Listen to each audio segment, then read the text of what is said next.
Have you ever experienced po na sa madaling araw parang may naghuhugas sa bahay nyo? Actually, hindi naghuhugas. Umiinom ng tubig.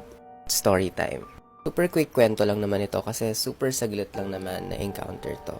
I can remember na yung bahay ng tita ko sa Bicol, first time namin magpunta doon. By the way, yung bahay niya is ang mga nasa paligid parang damuhan, tapos parang may taniman ng kangkong. Tapos bukid, talaga may mga baka sa paligid. Malaki yung bahay niya, isang floor lang naman yon, naka-tiles, presko, malawak.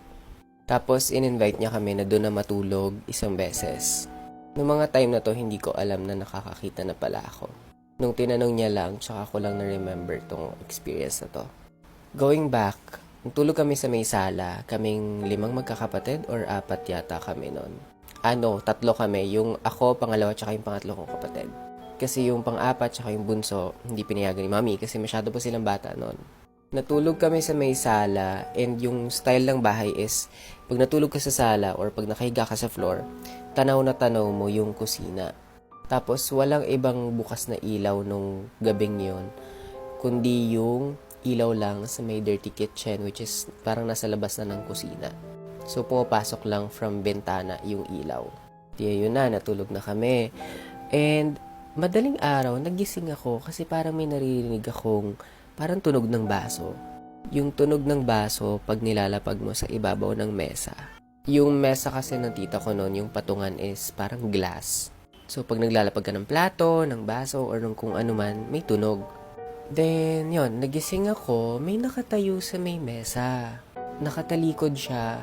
Yung itsura niya, parang nakapangtulog. Alam niyo yung mga pantulog sa ibang bansa na parang dress.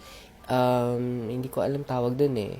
Nakatayo siya, nakatalikod siya. Tanaw na tanaw ko nga yung mesa.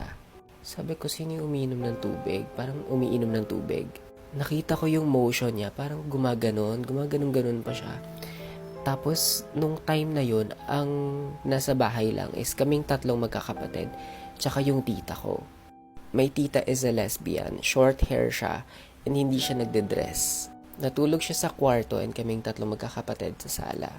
So, nung gabing yun, sabi ko, sino yung umiinom ng tubig?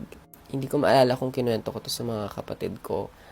Kasi bata pa kami noon eh, parang nasa 9 years old lang yata ako noon, or 10.